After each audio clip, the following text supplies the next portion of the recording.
এরপরে প্রশ্ন হলো, সিগারেট খেলে 40 দিন নামাজ রোজা কবুল হয় না, এটা কি হাদিস দ্বারা প্রমাণিত? ধূমপানকারীর মুখ থেকে যে দুর্গন্ধ হয়, ধূমপানকারী নিজে যারা আছেন, আমি মাঝে মধ্যে বলি ভাই, নর্দমার কাছে ড্রেনের কাছে গিয়ে একটু ড্রেনের গন্ধটা শুকে এরপর নিজের মুখের গন্ধটা শুকে দেখেন যে ওইটার চাইতে আপনার মুখের গন্ধ মারাত্মক। আমি একবার ঢাকার এক হাসপাতালে মসজিদের পাশে সালাত আদায় করতে দাঁড়াইছি, আমার পাশে একজন দাঁড়াইছে, তার শরীর থেকে যেই গন্ধ, আমি চিন্তা করলাম এই লোকটাকে কিছু একটা বলা দরকার, কিন্তু বললে মাইদ্যেরও খাওয়ার ভয় আছে।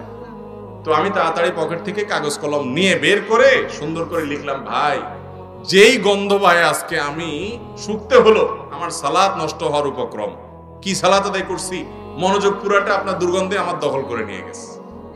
তো আল্লাহর রাস্তে আল্লাহকে ভয় করেন, এটা আর করেন না। এটা লিখে কাগজটা আমি সাইডে রেখে, সে সালাতের মধ্যে আছে এই অবস্থা, আমি তার সামনে রেখে আইজো দৌড় কাইলো দৌড়,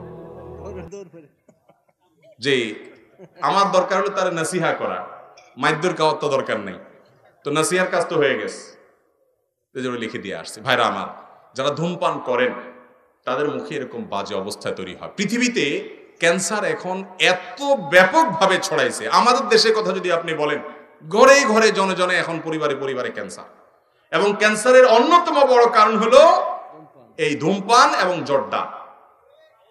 পানের সাথে চাবায়া চাবায়া রকমারি জর্দা খায় না অনেক মুরব্বীরা? ইবনে মাজার একটি বর্ণনা আছে, সেটি হলো, যদি কেউ মাদক সেবন করে, মাদক গ্রহণ করে এবং এর ফলশ্রুতিতে সে নেশাগ্রস্ত হয়ে যায়, 40 দিন যাবত তার সালাত কবুল হবে না, ইবাদত কবুল হবে না। তো ধূমপানটা তো, এটা তো এর ফলে এক নম্বর কথা হলো মানুষ আসক্ত হয় না, মাতলামি করে না, মাতলামি আসে না। দ্বিতীয় কথা হলো যে ধূমপান এমনিতে নাজায়েজ এবং গুনাহের কথা, সেটা নিয়ে কোনো সন্দেহ নাই। কিন্তু এটা এরকম না যে এটাকে মাদকের মধ্যে ফেলা যায়, এবং এর কারণে আসকারা হাদিসে আসছে, শুধুমাত্র শারিবাল খামার না, মানে শারিবাল খামার বা আসকারা, পদ পান করলো এবং নেশাগ্রস্ত হয়ে গেল, তার 40 দিন ইবাদত কবুল হবে না। অতএব ধূমপানকারীর জন্য এটা প্রযোজ্য না, কিন্তু এর মানে এই না যে ধূমপান করা জায়েজ কাজ বা গুনাহ হবে না, এটাও অবশ্যই না জায়েজ এবং গুনাহের কথা।